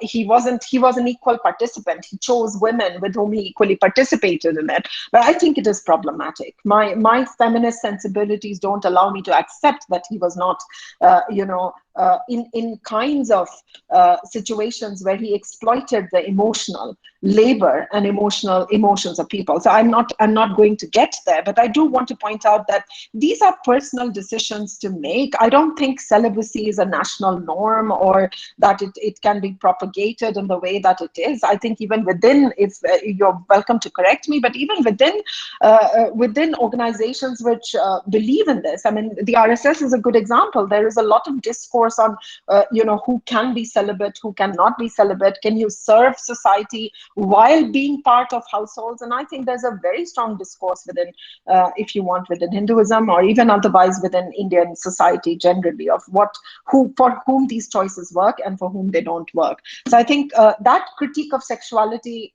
exists. Gandhi should be criticized for it, not just on celibacy alone, his other experiments as well. But I think celibacy is something that is not going to become the norm anytime soon. I think these are very deeply personal decisions that people will have to make. On the Hindu social order, that's a very good question. And again, with my understanding of Gandhi and also Ambedkar, Dr. Ambedkar, and the whole caste politics and how they sought to change society, there is just one point that I want to make on which I think Gandhi appeals to me more sometimes than Dr. Ambedkar. So Dr. Ambedkar understood, for example, how society and the caste system operated, but I think how things could change I would argue that Gandhi, in his own conservative, you can say orthodox interpretations, that, you know, people will perhaps have marriages, perhaps they will interact more, perhaps society will loosen up, that might change things. And I think that in the long run, that might work better than the radical ruptures that we have structured society. I mean, radical ruptures are very important and very good. And this is a conversation I have with my left feminist friends. They're very important. But I'm not so sure that in the Indian context, we have managed that successfully. And what I see around me, I see so many breaking of caste barriers, and, you know, the conversations even in upper caste homes where people have married into other castes, into lower castes. I think there's a different kind of discourse here about how you can perhaps think about change in a very dynamic and systematic way, change that doesn't come through rupture. So that is, again, a debate that we can endlessly have. Yes, the society is very much caste-ridden. We are looking at, I would say, not just the Hindu social order. I mean, I read a lot of South Asia. I mean, if you look at what's happening in Pakistan, you look at what's happening in Nepal, in Bangladesh, the caste system has been morphed into all sorts of different ways in which we discriminate, right? But there's also one thing that it's important to point out, that you see a lot of discussions on race right now, and some people started equating that, oh, India has the caste system as Americans have, you know, have treated their African Americans. And I think there is a little bit of a distinction that, if you will allow me to make, which is that in India, the caste system is part of society, yes, but we thankfully have had an enlightened state and institutions where we have had structures which have prevented this kind of, you know, caste discrimination to occur. So there is no state patronage in the same way. I mean, to such an extent that I would argue that even upper caste base parties have to reorient themselves, reinvent, and say that yes, we want you know, Dalits to be part of it. And in fact, you could say that that has been the problem, that every political party, every political faction has exploited this to say that they are more progressive than the others, right? You and I can judge them and say they are conservative, but they all want the caste narrative. We have so many Dalits, we are reaching out to Dalits, we're doing this, we're doing that. So nobody wants to hold on to the identity that we are you know, we like the caste system and it's great. I mean, on and off people make statements, but by and large, in the political system, it's quite interesting to see that there is that distinction. Whereas I would argue on race, there is a political state patronage to those kinds of discriminations. I mean, I've worked in universities enough to know, I mean, some of the supremacist speeches that you find coming from the American right, coming from even the president, Donald Trump's office, I mean, it's something that I would imagine that nobody holding the highest offices in India would be able to articulate in the same manner. So I think it is there, it is a reality, we have to do more, but I think we need to make a distinction. We are a young nation, we are a young state, we are doing far better, I would say, than many of these Western democracies, which actually continue to hold on to these discriminations. The university, for example, says to you, we want diversity, we want Black people, we want women of color. At the institutional level, they would not do it. And I sometimes think in India, you just absolutely, there are policies in place where you have to employ. If you don't, it's a problem. So anyways, it's a really interesting thing to think about. The other question was about feminism, frugality. I think that's, I captured aspirations. Now, these aspirations are not just of women. If you look at how the Dalit discourse in India has also been about, you know, keeping Dalit and Adivasis in the kind of constant mode of contributing to development in the alternative way, and not kind of mainstreaming them, if I can use that word. It's always been there. But I also think that there is a merit in that. I think most of the, you know, and feminists have done both. They've been part of liberal capitalist structures, and they've also, you know, propagated and been part of alternative visions.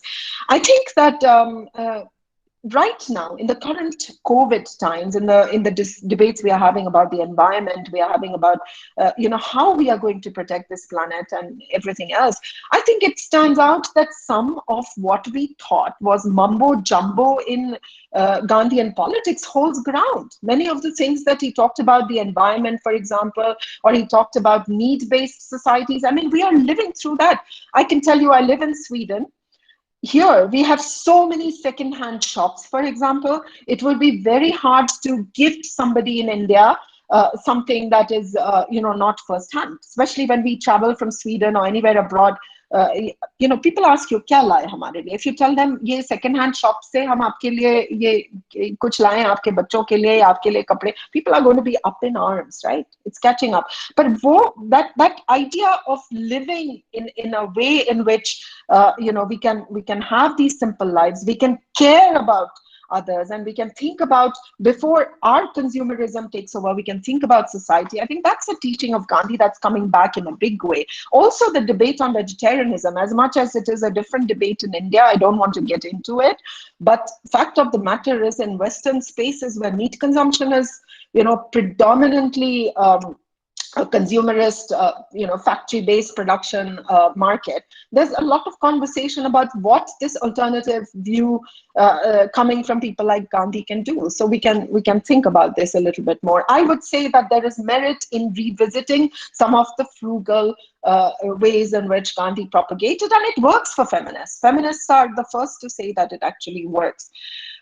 Okay, Aditya, on your question on affective citizenship, so I'm very interested in the study of emotions. We always say that politics is made, there's no emotions. As a feminist, I mean, you have to admit that no matter who holds office, we are constantly dealing in emotions. So that's where affective citizenship came into the picture, that we all are emotionally, connected to the state. And that emotions is whipped up. It's built by the state, built by the government. We are expected to have this emotional allegiance, whether it is through our national anthem singing or various forms of other symbolism. So that's the idea. It's emotional. It's a felt. It's a deeply experienced identity. In that sense, I extended that to the silence book. So this is a book that we did last year, which talked about how silence can be powerful. And you can all say that this is ridiculous. And of course, as you know, Gandhi himself used to engage in Maun Vrat and not talk, or at least a weekday. I think he used to keep quiet. But I think for us, the idea was really important because there's too much privileging of the voice. I mean, there are so many women out there and marginalized communities who don't feel comfortable in constantly coming out and speaking out. And if we are going to base policies on the idea that we cannot read silence, that the only way we can make policies or think about people is when they come out in large numbers and protest, people are risking their lives. People are risking their lives to speak out. So we are not reading silence in a creative way. And silence does have, and the example that I used was of closer home to all of you in Jharkhand. Jani Shikar, there's a practice among the tribals there, and I collaborate with a colleague of mine. It's a remarkable way. It happens every 12 years, but it's a powerful way in which Adivasi women tell the men that this is the way we are going to challenge patriarchy. It's very symbolic. But it's important that it happens and we continue the debate. और वैसे भी, in my view, बहुत ज़्यादा आवाज़ है. हम लोग बहुत बातें कर रहे हैं. बहुत, there's a lot of cacophony. That's the word. I don't get the right Hindi word for it. But in this cacophony, we are not really listening. Silence की अपनी जुबान होती है, चाहे वो कम्युनिटी आपके घर के पीछे हो. आजकल एक वीडियो चलाया गया, allow me Aditya to say this, there's a video going on of a woman who was beaten up at home, an elderly lady, abuse video. I'm watching and I'm thinking to myself, there's a wonderful video by a bureaucrat in India, a police officer, who says कि Twitter पे चल रहा है कि भाई आपके घर के अलग अगल बगल जो आवाजें हो रही है, उस आप अपनी खामोशी में थोड़ी देर रहेंगे तो आपको वो आवाज सुनाई देगी. आप सुनिए उन आवाजों को जिसमें लोग प्रताड़ित हो रहे हैं, लोगों की जिंदगी नष्ट हो रही है, लोग बहुत तरीके से हिंसा को बर्दाश्त कर रहे हैं. तो वो सुनने की जो है ना प्रक्रिया, silence is also about listening, वो हम बहुत अच्छी तरीके से नहीं कर रहे हैं. So I would keep it here and then look forward to more. Yeah, thanks Aditya. Yeah, Ma'am, thank you. I think we're slightly over time. It's like, it's already an hour and a half, or like it's 1 hour and 40 minutes.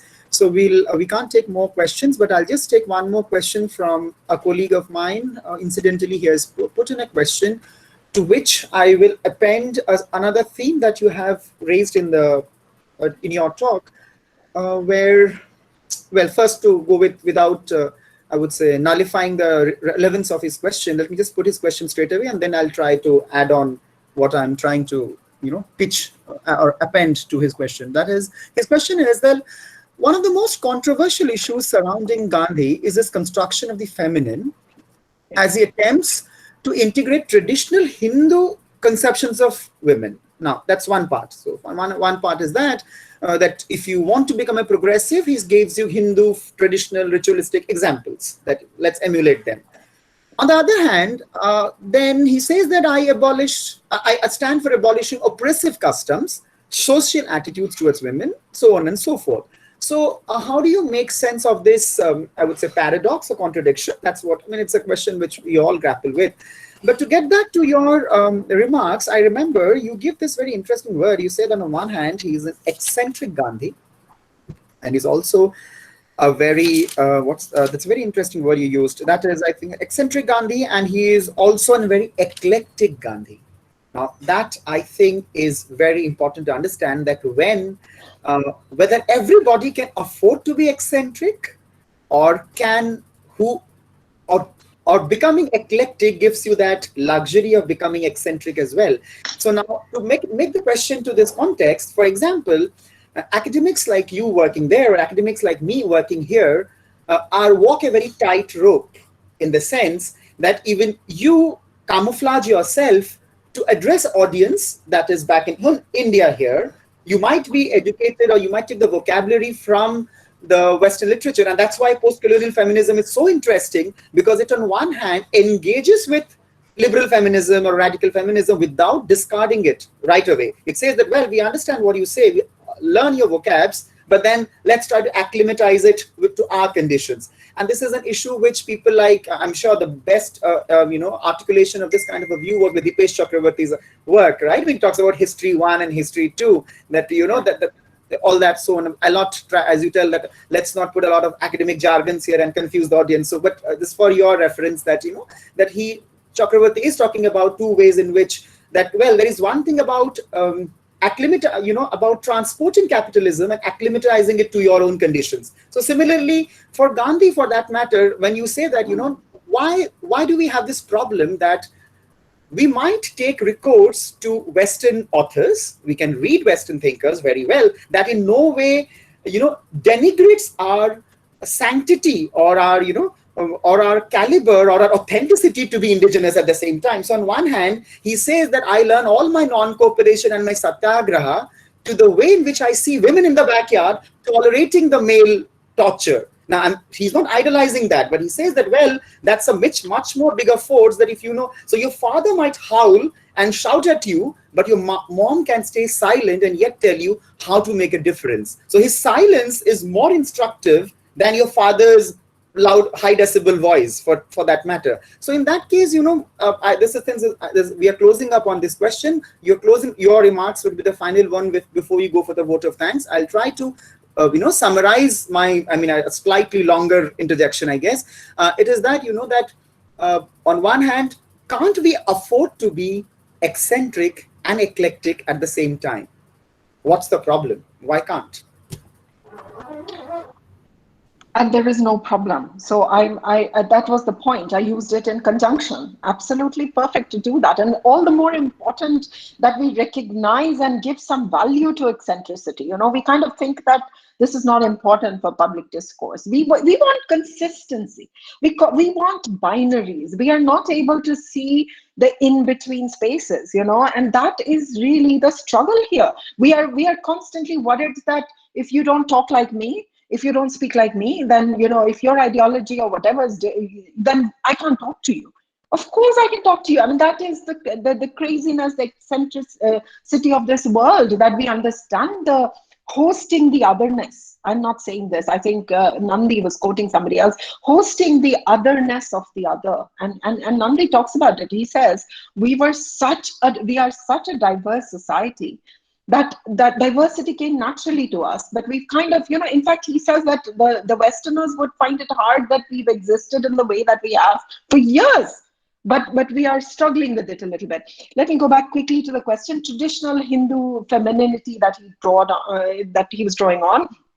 Well, there's a lot of debate going on at that point of time also. In fact, traditional Hindus, or maybe even those interested in political Hinduism and reading of that, would not agree. That they would say that he did a poor job of, being a good Hindu. In fact, when he dies, Jinnah actually said in the speech that, in his tribute says, Hindu, a leader of the Hindus has died. And it was a huge indictment of Gandhi because he didn't see himself as a Hindu leader alone. But fact of the matter is, irrespective of whether he saw himself as a Hindu leader, he was seen as one by large parts of society, and Hindus felt he didn't do a very good job. I mean, eventually that's what happened in the end, that he didn't stand for Hindu interests. He had only peripheral interests. In fact, to understand Gandhi's Hinduism and the debates there, one would have to read Aurobindo. That is something that we just have to do, because Aurobindo was very critical of Gandhi's understanding of Hinduism. Just to put that in perspective, and to remember that Hinduism, I'm interested in theological informed debates, but I'm interested in different kinds of traditional rereadings of traditions also, right? If I have to sit here and unpack different religious traditions, I can find problems with Christianity. I was working in Ireland where the church abuses were going on. This is an endless debate. Religions are patriarchal. Feminists will tell you religions have been created over time to make sense of patriarchal privilege and power. But in that context, it has also offered societies the chance for redemption, for creating communities, for creativity, all of which we hold religions as dear. I am not into dismissing religions. I'm not, and I'm not even saying that secularism has to be opposed to religion. I think both can work together. I think we've got to be very careful when we accuse Gandhi of appropriating traditional Hindu femininities. It may not apply in the times today. And even Sita, for example, which he kept alluding to. Sita is a very misunderstood figure. I mean, if you, and most of you are sitting there in Bihar, just go across to Mithila and just see the Ramayana or even folklores in Mithila which talk about, I'm talking to colleagues in Nepal, in Janakpur, across the border, they have understandings of Sita which is very different. So I think this kind of reclaiming of traditions and cultures is very important for us. It's not okay to use one brush with one stroke and say, patriarchy and Hinduism or patriarchy and Islam. I don't think it is helpful at all. So I would contest that.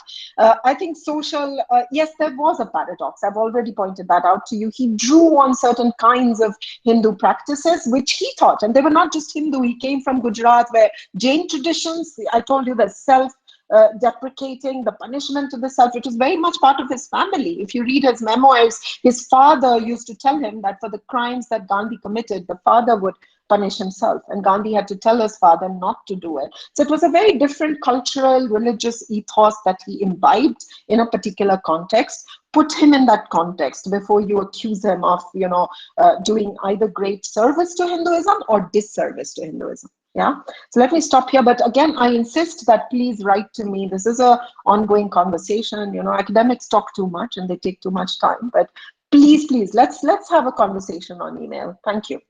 Over to you, Aditya. Thank you, ma'am.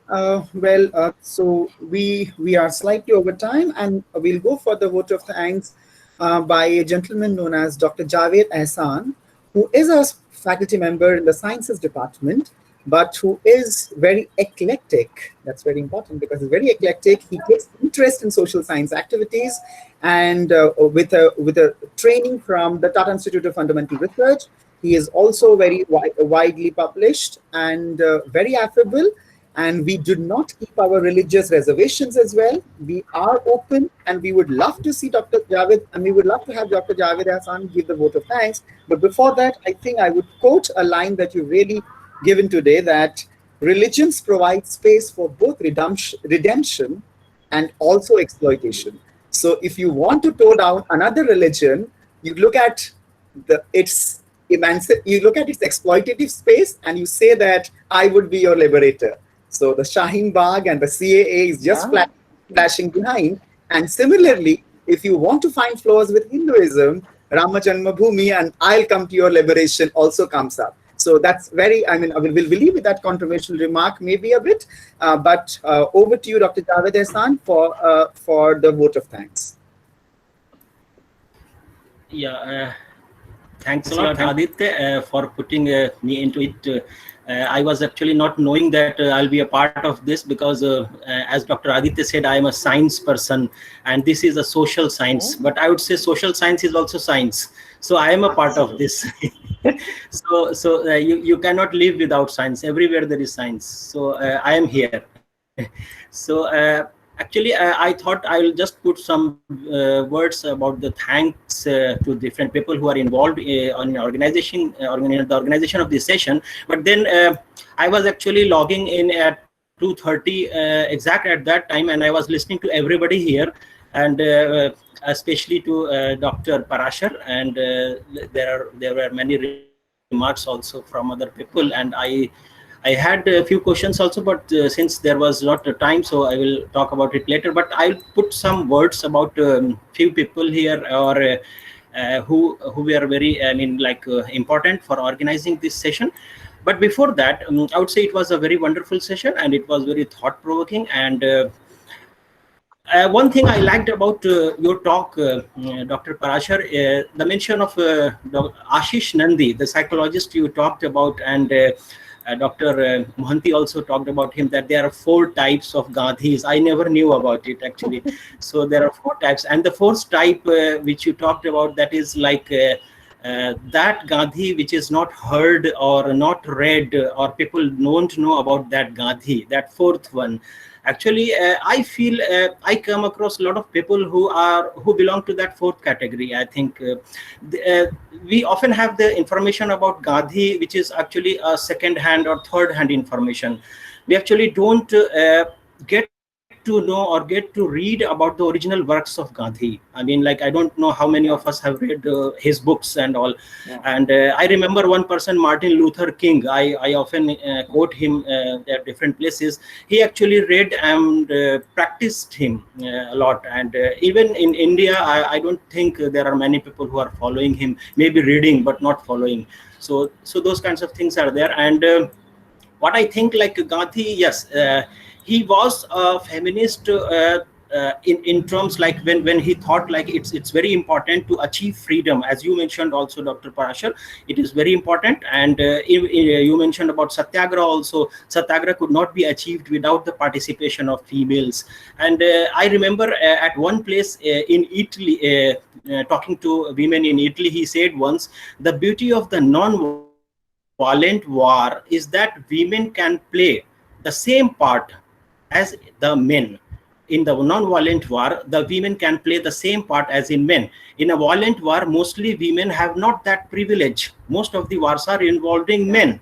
So that is one thing, yeah. So that reflects like what Gandhi thought about this feminist, and he got involved all these women into the public places and different programs. He used to be with them. So actually he was very actively participating women in all those things. So because of them also, we thought like what the freedom we have, they have a very big role to play. And then after that, like I would like to thank Mrs. Rashmi Tripathi and the Control of Examination for her inaugural address. She came here because our Honorable Vice Chancellor Professor Harish Chandra Singh Rathore was not available, and Mrs. Tripathi also, I thank her for setting up a perfect platform for the session. Actually, like I never heard so many different things from her. We actually always deal about this question and answers, how the exams will be going, COE ma'am, as Dr. Aditya said. But like it was very nice to know her thoughts on these topics, and I would like to thank her for her thoughts. And then Dr. Sanat Kumar Sharma, the Associate Professor in Center for Sociological Studies. He is the former Dean of Students' Welfare, and he is the organizing secretary. Actually, he and Dr. Aditya, they have put together all these things. It's an enormous work to put everyone together, and it's really, I mean, like very remarkable participation of the people I can see here. So I would like to thank Dr. Sanat Kumar Sharma for all his program overview and putting everything together. He mentioned about this 150 different institutes from this from India and from abroad. We will be having these webinars, so it will be really nice to have all those things in future. And then I would like to thank Professor Krishnan Chalil, the Dean of a School of Social Sciences and Policy. And I would like to thank him for summarizing the thoughts of Dr. Parashar. I mentioned few thoughts about Dr. Parashar, but he actually summarized a lot of different things Dr. Parashar mentioned, and also putting his own views also on the topic. So thanks, Professor Krishnan. And then I would like to thank Mr. Ashok Kumar Singh. Actually, he's quietly sitting over there, and he's observing each and every participant, and whoever is doing something wrong, and he's just removing that person.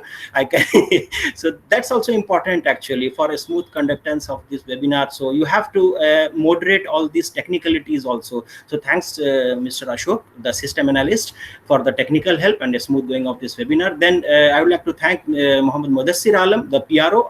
I don't see him here, but actually he is behind the scene, and you will see in the newspapers maybe tomorrow for the media coverage. I would like to thank the PRO for this media coverage, and especially the newspapers. And then I was told that Professor Atish Parashar, actually I was not in the organization team, but I came to know that Professor Atish Parashar is a kind of like behind the scene hero. So I would like to thank him. He's from Center for Mass Communication and Media. He's the present Dean, Students' Welfare, and he's always available to help anybody. I would say I am in a science background, but I know that whenever I talk to him, he's always very helping, very friendly. I mean, like he's a professor or he's a dean, he's on a big post, but still when you face him, you will feel like very friendly. You can put your views in front of him, and he's always very helping. So thank you, sir. You are a troubleshooter. Whenever we have some problem, you are always there to help us out. Thank you, sir. And last but not the least, I, on behalf of the organizers of this event, would like to thank all the participants of this webinar session. There are so many from different places, not only from our universities, but I came to know that from different countries also. This is really tremendous. I mean, like I don't think we have this kind of webinar. We have this international participations also in the webinar. So this is really remarkable. So thanks all of you for participating in this webinar, and we hope that in future also we have a few more webinars in near future, and we will be attending all those, and you will be spreading the news also in among other people also. So thanks all of you, and of course we highly appreciate and thank Dr. Mohanty, who is quietly moderating everything. So thanks, Dr. Mohanty, for moderating and putting everything together so very nicely. And you are so, I mean, provocative. You are always like ask people to speak and those things. So I wish we had more time for discussions, but thanks Dr. Mohanty for everything. And this, if there is nothing else, with this we would formally close this session, and over to you, Dr. Mohanty. You can formally close this session. Thanks to all of you. Thanks a lot, Dr. Ahsan, for the comprehensive vote of thanks. I would say it was beautiful. Thank you. I could not resist myself than putting my thoughts also, not only thanking everybody. It was a lovely, I would say, closing remarks and also a vote of thanks. I think that, we have this saying called, with every influx of light comes a new danger. But had this not been for COVID-19, we would not have learned the way in which we can get scholars on to speak for us without paying their international air flights, without their hotel accommodation, without getting people together. And I'm sure that after COVID, this becomes the new normal. I'm sure that I'll not be very happy for it, because I'll be losing out visiting many other European countries, because I can't go because that will give us this. But that's on the lighter side of the story. But at the end of the day, at least academia comes home. It's right there in front of you, not in Sweden, not in Australia as it was yesterday. So with that note, I would say thank you to all the participants who have been so enthusiastic enough to stay till the end. But trust me, yesterday it was youth, today we went to women, and tomorrow we are taking up a much more larger gamut, that is questions of development theory. So developed by none other than Dr. Subir Sinha, a very reputed scholar in the field, which Dr. Parashar would certainly agree she must be knowing her work.